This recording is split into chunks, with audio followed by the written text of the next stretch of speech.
นี่ย่างมาจังน้อยก็ฮอดบ้านส่วนเขาอีเมียนนี้แล้วพี่ดังไงนี่เนี่ยก็จะเป็นมากซีดา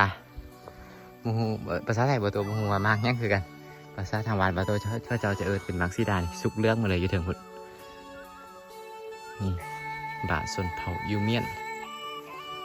เมื่อกี้ประตูพาพี่น้องไปเบิ่งนั้นแม่นส่วนบ้านส่วนเผามุ้งแต่ว่าร่างนี้จะเปลี่ยนส่วนเผายูเมียนอยู่นิดทางนั้นจะมีอยู่ประมาณ2-3 ครัวเรือนพี่ดังเงยอยู่จุดนี้นี่ก็จะเป็นระเขาแล้วก็ครัวเรือนเพราะว่าจะมีระเขาแล้วก็เราสลีนำพี่ดังเงย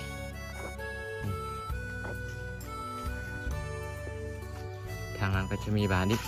มีระเขาอีกคนโบราณเขาจะเห็นแบบนี้เด้อพี่น้องนี่สังเกตเบิ่งแต่ไม้แต่ละอันแต่ละสินเขาจะเอาอันพาเอาควันไปพามา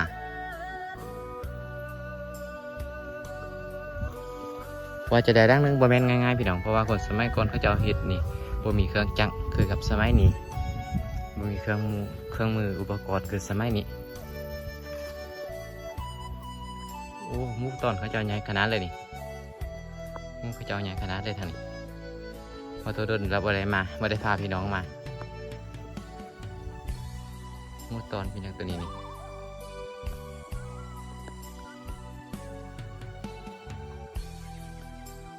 ยูพีมีส้มคือเหือนสรุปแล้วบ้านเก่าอยู่จุดนี้มีแต่3 ครัวเรือนได้พี่น้องเป็นบ้านส่วนเผาอีเมียนนี่พี่น้องตัดภาพมาอีกทีครับก็มาฮอดบ้านส่วนเผามุ้งคือเก่าเป็นยังไงบ้านนี้ก็จะเป็นบ้านส่วนเผามุ้งที่เขาจะเอามาเฮ็ดคิงอยู่นี่คิงก็จะเอากระบังบอลเขาจะขุดเดี๋ยวเราจะพาพี่น้องมา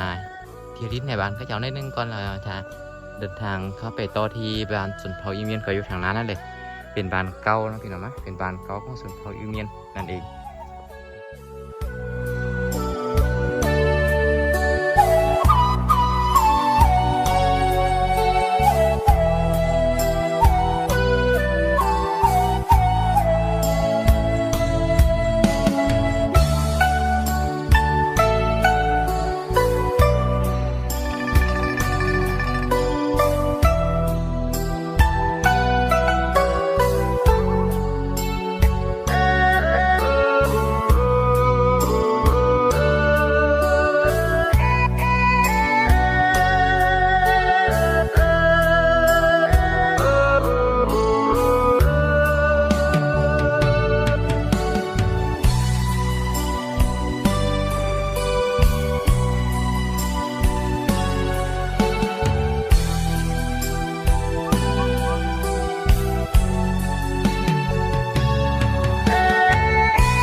ตอนนี้นั้นประตูก็มาพบกันอยู่ที่บ้านส่วนเผามุ้งพี่ยังไงป่าไม้ประตูจะพาพี่น้องไป5 ต่อแล้วก็มาเที่ยวชมในหมู่บ้านส่วนเผามุ้งนี่เลยบ้านส่วนเผามุ้งเป็นสนามพี่ยังไงเป็นสนามพี่ปิดจุดพี่เลยมาเห็ดให้ส่วนเลี้ยงหมูเลี้ยงไก่พี่นี่เลยประตูก็โดนแล้วว่าได้พาพี่น้องมาตัวพาพี่น้องมาแต่ตอนเดือนนั้นวันนี้ตัวมีโอกาสเราตัวได้พาพี่น้องมาอีกทีนึงผ่านมาเที่ยวนี้ที่ยังไงตัวจะไปหาเบิ่งตัวอยู่เที่ยวนั้นแต่ว่าตัวผ่านมาพี่ก่อนนี่เป็นหมู่บ้านส่วนเผามุ้งก็ประมาณนี้เลย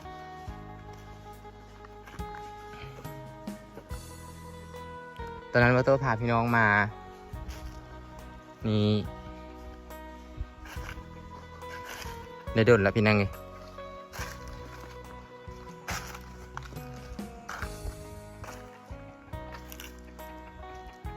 ไก่ปลา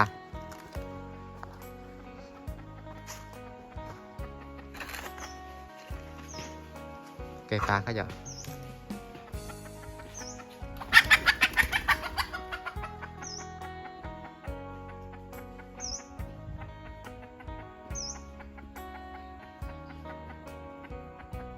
ก่ปลา100%เลยเด้อพี่น้องบ่แม่นไก่บ้านไก่น่าจะถ้าเจ้าเลี้ยงเป็ดตัวน้อยหรือว่าน่าจะจับมาได้นี่แหละนี่เลี้ยงเป็ดนำทางนี้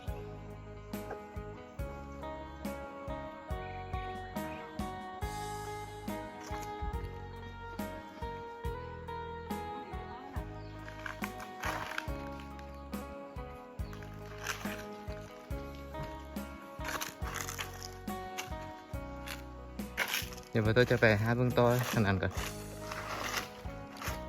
ตอนนี้นั้นหากเขามาไหนป้าไม่ซักพี่นังไงเดี๋ยวเราจะพาพี่น้องไก่ป้าไม่ซักไปทางนั้นไปเบื้องต้นกันเมื่อนั้นได้ยินน้องสายว่า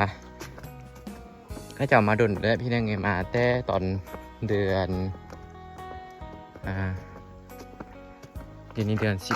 11ประมาณน้องสายเขาจะมาตอนประมาณเดือน6นี้แหละพี่น้องประมาณเดือน6เดือน7นี้เขาจะมาหาเบิ้งตัวใหญ่เราเห็นทางนึงอยู่ทางนั้นเดี๋ยวตัวจะพาพี่น้องมาเบิ้งกัน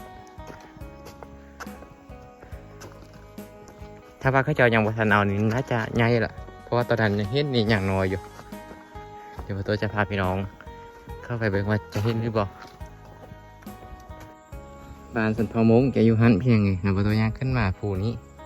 มาตามหาต่อกันเมื่อนั้นตัวหยิบได้เมื่อนั้นตัวหยิบได้เสื้อออกตัวเมียตัวเป็นคนหยิบให้ตัวเป็นคนขึ้นแบบหยิบแต่เราวันนี้นะตัวมาหาเบิ้งโตมาเห็นแล้วเดี๋ยวซีมาลองเอาเบิ้งกันย่างขึ้นมาที่กระมือพอสมควรพี่ยังก็จะเกี่ยวเขาไว้คนนี้เพราะว่าฝนตกพี่น้องเลยทางนี้ฝนตกเขาเจ้าก็เลยยังบ่ทันได้คูเด้อเกี่ยวไปแล้วแต่ว่ายังบ่ทันได้คูนี่จะเป็นส่วนมันต้น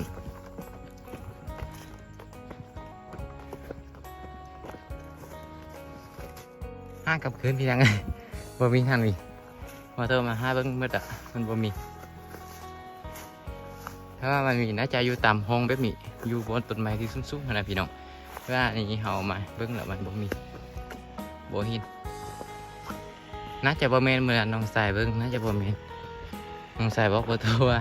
น้องสายบอกว่าตัวว่าเห็นต่อห่างนึงแค่พี่ตอนนั้นยังน้อยอยู่สัตว์มาห้าเบิ้งแล้วมันบ่มีถ้ามีนะเจ้านะเจ้าโกนหรือว่าบ่จังสันก็แม่นอันหาหมดซุ้มเขาเจ้ากำลังหวีมาเลยอยู่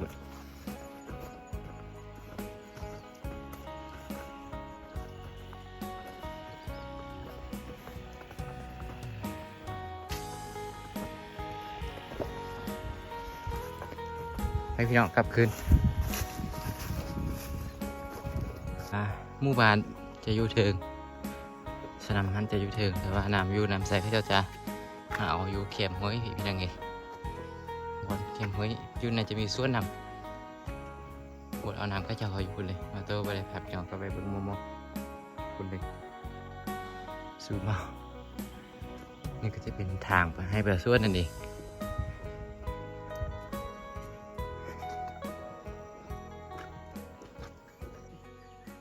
อยู่ทางนั้นท่านเลยอยู่ที่ไหนอยู่เข้าน้อยๆใส่โอ้ยอยู่กลับไปกินนิดนึงก่อนไหมอ๋อทีนี้ฮะอยู่นี่นะอ๋อกลับไปนิดนึงก่อนไหมได้จากต้นละก็ได้ที่ตู้ยังไม่ได้จากต้นใช่ไหมเขาดิปุ๊กก็ใส่เขาดิปูนี่นะปูนี่นะได้จากเป้าเขาปีนี้นะปีนี้ยังบ่ทันได้ตีใช่ไหมยาประทานปีนี้นี่ไปแกงเนี่ย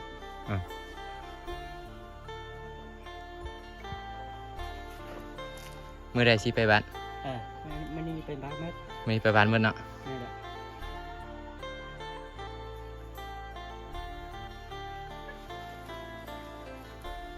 ตอนนี้นั้นมาโตก็พาพี่น้องกลับมาที่บ้านส่วนพอมงอีกเท่านึงพี่ยังไงมาดินี่พี่นั่นนึงก่อนจะคอยเมื่อบ้านนี้เลี้ยงไก่เลี้ยงเป็ดไร่ขนาดเลยอยู่กับธรรมศาสตร์อย่างสีอยู่กับไฮส่วนพี่น้อง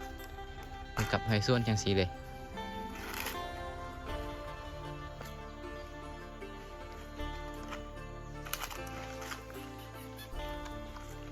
น้องเดียวประตูจะพาพี่น้องเด่นอยู่วันนี้จะเปลี่ยนหมู่บ้านส่วนพอมงแต่ว่าเดี๋ยวประตูจะพาพี่น้องไปเบิ้งบ้านพอเมียนอีกก่อนประตูก็โดนแหละพี่น้องไม่ได้มาทางนี้ไม่ได้มาลิ้นมาเที่ยวพาพี่น้องมาชมบ้านส่วนพอมงอย่างสีนี่ประตูก็โดนเติมแล้วไม่ได้มาส่วนหน้าประตูจะไปทางอื่นไล่พี่น้องไงไม่ค่อยได้มาทางนี้ปันใดเวียกก็ไล่พี่น้องไงโดนมาพบกันเท่านึงเดี๋ยวประตูจะเลี้ยวให้เลี้ยวสุดนะเดี๋ยวประตูจะได้เห็นคลิปตัวเนื้ออีกพี่น้องไงแต่ว่าเดี๋ยวนี้ประตูลงซ้ำซาไปก้อนพี่น้องเวียกไล่แห่งขาเวียกหันเวียงนี่อยู่อยากมันเลยห้ากระเลี้ยวไปยังเวียกให้เขาอย่างเกี่ยวเขาพระทันเร็วเถอะเกี่ยวเขาแล้วก็ไปต่อที่ให้ขิ้งพี่น้องไงคลิปประตูก็พอได้ลงเลยดุนแล้วนะพอได้ลงดุนประมาณ3-4 มื้อนี่แหละโดนลงเท่านึงเพราะว่าเวียกว่าตัวไล่โพดพี่ยังไงพอมีเวลาไปถ่ายคลิปแล้วก็พอมีเวลาไปบ้านพอตัวอยู่ให้นี่ได้โดนละพี่ยังไงวันนี้พาพี่น้องมาเที่ยวชมเบื้องบานเล็กๆทั้งนึงที่สวนพอมุเป็นสนามของพระเจ้าเลี้ยงหมูเลี้ยงไก่เพียงไงเลี้ยงเป็ดวันนี้ก็บ่มียังไงเพียงไงพาพี่น้องมา5 เบื้องต้นแล้วก็มาเบื้องบานส่วนพอมงนิดนึงเดี๋ยวว่าต้นจะพาพี่น้องไปต่ออีกทีบานส่วนพออีเมียนเดี๋ยวเป็นใจก็หลอดท้าไปเบื้องกันพี่น้องไง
ตัดภาพมาอีกทีเขาก็มาฮอดบานส่วนพอมงคือเขาเป็นยังไงบ้านนี้ก็จะเป็นบานส่วนพอมงที่เขาจะมาเห็ดคิงอยู่นี่คิงก็จะกับบางบอนจะพูดอ่ะเดี๋ยวเราจะพาพี่น้องมาเที่ยวลิ้นในบ้านเขาจะได้นึงก่อนเราจะเดินทางเข้าไปต่อที่บานส่วนพออีเมียนก็อยู่ทางนั้นนั่นเลยเป็นบานเก่านะพี่น้องนะเป็นบานเก่าของส่วนพออีเมียนนั่นเองนี่ก็จะเป็นบานส่วนพอมงเด็กๆน้อยๆที่ตั้งคือว่าให้ส่วนนี้แหละพี่น้องไงตั้งอยู่เข็มให้เข็มส่วนอย่างสีมาฮิตกิ้งอยู่พี่น้องนี่ส่วนกิ้งเขาเจ้ากันกิ้งเขาเจ้างามขนาดนั้นเลยตอนนั้นบาโต้พาพี่น้องมานะตอนนั้นบาโต้ไอเพลินพาพี่น้องมากิ้งเขาเจ้างามเลยเขาเจ้าบอกให้เข้าไปตอนนั้นนี่จะเป็นหมู่บ้านของเขาเจ้านั่นเองมีซอง4-5 ครัวเรือนนี่พี่5 ครอบครัวแสดงว่าส่วนคิงนี้ฮิตนำกัน5 ครอบครัวได้พี่น้องนี่โอ้วันนี้เขาจะปลูกผักกาดนะปลูกผักกาดนะถ้าพี่น้องเขาจะเอาอันคิงเอาเขาจะเอาคิงอ้องแล้วก็เอาอันผักกาดมาปลูกใส่คักเลยงามได้พี่น้องนี่งามเลยเดี๋ยวจะน้อยประตูหลังจากที่พาพี่น้องเข้าไปที่บ้านตั้งนานออกมาเลยจะพาพี่น้องไปทางนี้อีกเพียงแต่ก่อนอยู่แถวนี้ก็จะเป็นบางเก่าคือกันมีนางไงว่าโตชื่อใดอยู่นี่เพราะว่าบางวังเขาจะเอากระยังปลูกไว้นี่เลยจะเป็นบ้านจังสีเลยนี่บ้านส่วนพอมุ้งเดี๋ยวประตูจะพาพี่น้องไปต่อที่บ้านส่วนพอเมียนอยู่ทางนั้นนั่นเลยตุ๊บแต่ละร่างก็คล้ายๆคือกันมาเลย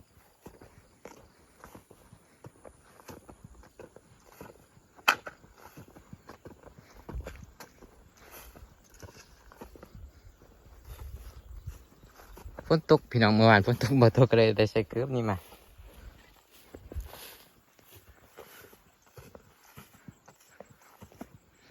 วันนี้เขาเจ้าน่าจะอยู่แต่ว่าเขาเจ้าน่าจะไปให้พี่น้องยังบ่ทันมาเด้อนี่อยู่ติดกับแคมป์ห้วยจังสิห้วยนี่ก็จะเป็นน้ำห้วยซอยน้ำห้วยซอยเที่ยวเนื้อประมาณนี้มีปลาพี่น้องไงมีปลาล่าอยู่นี่จังสีนี่เพราะว่าอยู่ติดกับบ้านนี้อันเป็นบ้านส่วนพ่อเมียนี่พี่ละเขาจะเอาอนุรักษ์ไว้ให้เอาแต่เบ็ดฟิตพี่น้องไงเอาเบ็ดฟิตมันจะคอยบอสูญพันธุ์ไงยังมีอยู่เดี๋ยวพ่อโทษจะพาพี่น้องย่างเข้าไปที่บ้านส่วนพ่อเมียนก่อนเดี๋ยวเป็นใดๆก็เราท้าไปเบิ้งกันเด้อพี่น้องไงเดี๋ยวเป็นจังใดนึงก็เราท้าไปเบิ้งกันย่างมาจังน้อยก็ฮอดบ้านส่วนพ่ออีเมียนนี้แล้วพี่น้องไงนี่เนี่ยจะเป็นมาร์คซีดามูฮูภาษาไทยตัวมูฮูว่ามากยังคือกันภาษาทางวานตัวเจ้าจะเป็นมาร์คซีดาสุกเลือกมาเลยอยู่ถึงพุ่นนี่บ้านส่วนเผายูเมียนเมื่อกี้ประตูพาพี่น้องไปเบิ่งนั้นแม่นส่วนบ้านส่วนเผามุแต่ว่าหลังนี้จะเป็นส่วนเผายูเมียนอยู่นิดทางละจะมีอยู่ประมาณ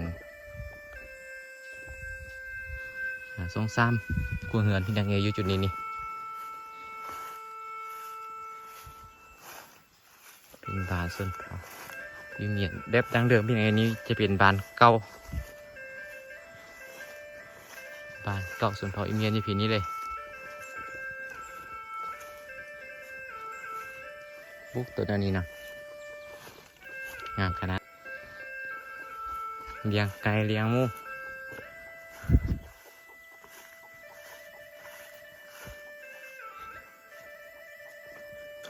อันนี้กันนู่ไว้ด้วยเพียงนี่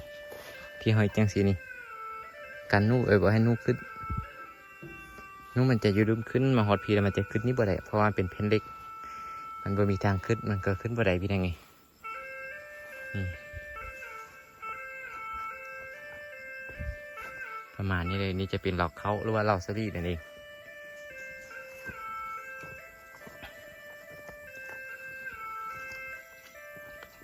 ของมุกคอยพี่แต่ก่อนเท่านี้จะเป็นบานใหญ่มาเลยเด้อพี่นางเห็นเท่านี้นี่เราตัวจืดและตัวน้อยเพราะพามานี่พี่ไปพูดนี่เป็นบานใหญ่เลยอยู่พี่นะเป็นบานส่วนพออีเมียนที่ว่าใหญ่เลยอยู่พี่แต่ว่าเดี๋ยวนี้เขาจะเอาย้ายพี่นางเห็นมีแต่บางร่างบางคนเหือนอย่างซี่ซื่อๆทีนี้มีร่างนึงอยู่พูนมี2ร่างพี่น้องเดี๋ยวว่าตัวจะพาพี่น้องไปเบิ่งร่างอยู่ทางนั้นก่อนว่าเป็นจังใดปลูกอันส่วนนอคบนำยำนี้ว่าแม่นยำนอคบพี่แน่มันกลายยำละว่าแม่นยำนอคบละ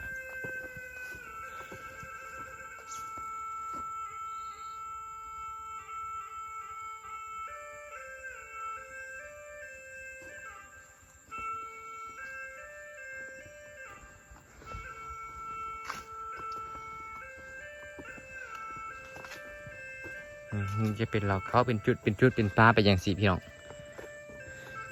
หางยางเข้ามาเท่านี้คล้ายๆกับหอย้อนยุคไปยุคสมัยโบราณเลย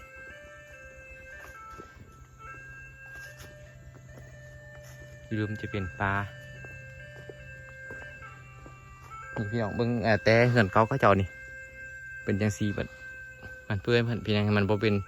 ทั้งทาว่าเป็นเนื้อละเขาเจ้าย้ายออกไปโดนละมันก็เลยเป็นอย่างสีแต่ก่อนเขาเจ้าอย่างบ่ทันย้ายออกนี่บ้านนี้ถ้าว่าเป็นบ้านย้ายเป็นบ้านที่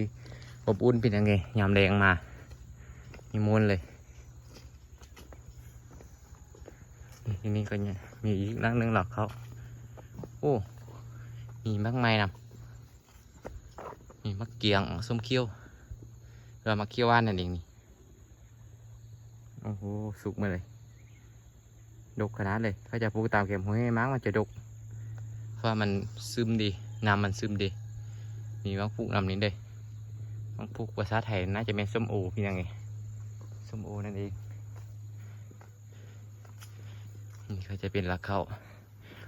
แล้วก็คือเหินเพราะว่าจะมีละเขาแล้วก็เราสลีนำพี่ยังไงนี่ทางนั้นก็จะมีบานนิด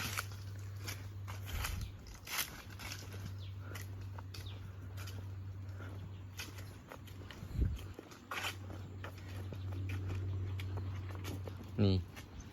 ของหมูเขาเจ้าเลี้ยงหมูนำเลี้ยงหมูเลี้ยงไก่เขาเจ้าน่าจะไปให้ไปส่วนพี่นางเอเพราะว่าเป็นเดี๋ยวนี้เป็นเวลาอยู่3 โมงไปเขาเจ้าน่าจะไปให้ไปส่วนยังบ่ทันมาเถอะ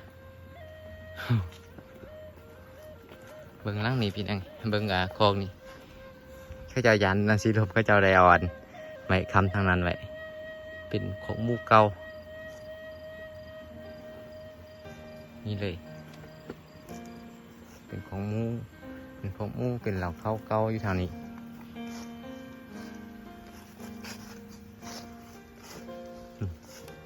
นี่ก็จะมีแล้วเขาอีกคนโบราณเขาจะเห็นแบบนี้เด้อพี่น้องนี่สังเกตเบิ่งแต่ไม้แต่ละอันแต่ละสินเขาจะอ่อนพาเอาควันไปพามา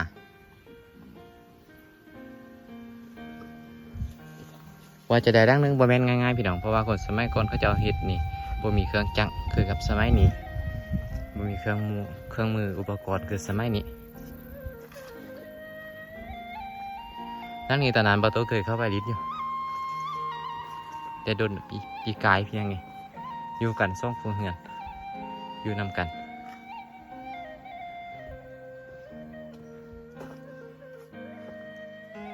สนามลงสู่อยู่ทางนั้น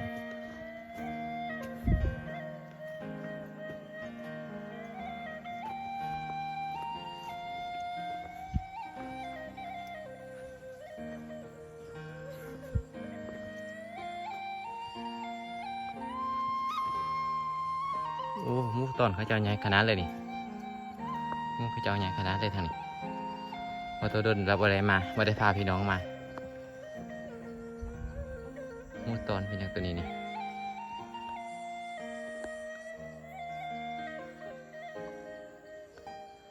ยูพีมีส่งเพื่อเฮือนสรุปแล้วบ้านเก่าอยู่จุดนี้มีแต่3 ครัวเรือนได้อพี่น้องเป็นบ้านส่วนเผาอีเมียนนี่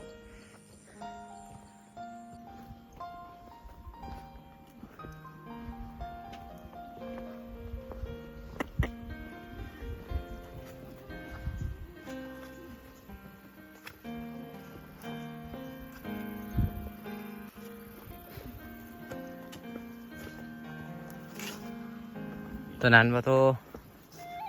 พาพี่น้องขึ้นบ้านผู้จองเขาเป็นบ้านส่วนเผาอีเมียนก็ถ้าว่าเขาเจ้ายังบ่ทันย้ายออกนี่ก็น่าจะเป็นแบบประมาณนี้แหละพี่น้องแต่ว่าเขาเจ้าย้ายออกไปเป็นให้ส่วนหมดละผู้พยุกลงมาอยู่ที่บ้านผู้จองเดี๋ยวนี้มันเป็นแต่ซื้อพี่น้องบ้านผู้จองเก่าของเทเราอยู่จอมดอยตอนที่ว่าโตพาพี่น้องขึ้นไปตอนสุดก้อนนั้นแล้วบ้านเดี๋ยวนี้เขาจะย้ายเป็นบ้านปัจจุบันบ้านผู้จองปัจจุบันนี้จะอยู่ติดกับเข็มห้วยยี่ร่มพี่น้อง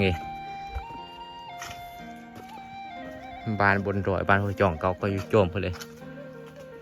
ตอนนั้นบอโตพาพี่น้องขึ้นไปคักขนาดเลยพี่น้องบอโตไปแล้วอยากย้ายไปอีกเพราะว่าบรรยากาศมันดีแหงอากาศก็หนาวเย็นพี่น้องตอนเช้ามาได้เห็นหมอกจะเช้าพี่น้องคักขนาดเลยเอาไว้วันหน้าบ้าเพลินนึกว่าไอเพลินมาเดี๋ยวจะพาไอเพลินขึ้นอีกเท่านึงก่อนพี่น้องส่วนไอเพลินขึ้นอีกเท่านึงก่อนเพราะว่ามันคักแหงพี่น้องเพราะว่ามันคักแหงเขาจะปลูกมังไม้ไล่เป็นบ้านเก่านี่จะปลูกเป็นมังไม้ยังไล่พี่น้องปลูกไว้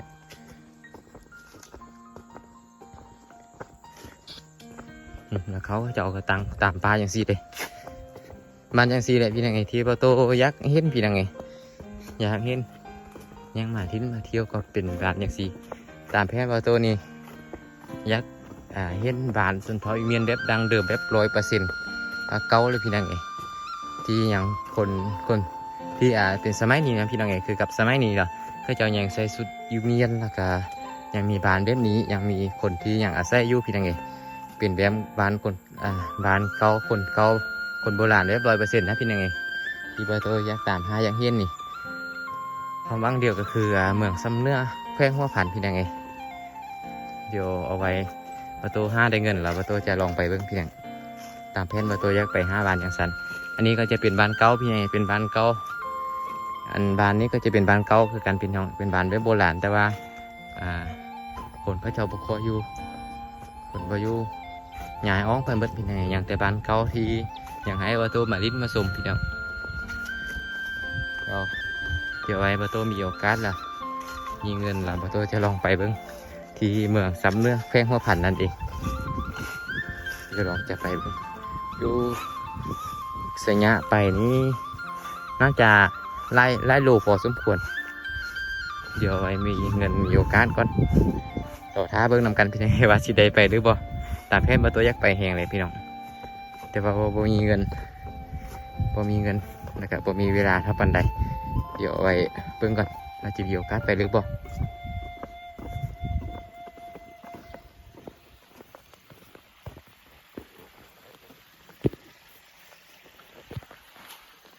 โอเคพี่น้องเดี๋ยวบาโตก็จะได้เดินทางไปเรื่อยๆพี่น้องเอ้ยไป5ต่อผ่านพี่น้องไป5ต่อก่อนแล้วเดี๋ยวเป็นใดๆก็รอท้าไปเบิ้งอีพีหน้าพี่น้องเอ้ยรอท้าติดตามรับชมเบิ้งอีพีหน้าจะพาพี่น้องไปบ้านของโบ่งเก่าเป็นดินเก่าซื่อๆพี่น้องบ่มีบ้านละบ้านเขาจะอุปยุกต์มาละเป็นบ้านของโบ่งเก่าแล้วก็จะไป5เบิ้งต่อตามเส้นทางบ้านให้เลือกไป5บ้านนะทางพี่น้องเดี๋ยวเป็นใดๆก็รอท้าไปเบิ้งกันรอท้าไปเบิ้งนำกันว่าจะเป็นจังใดเนาะพี่น้องเนาะนี่สำหรับมื้อนี้นะสบายดีเด้อพี่น้องสบายดี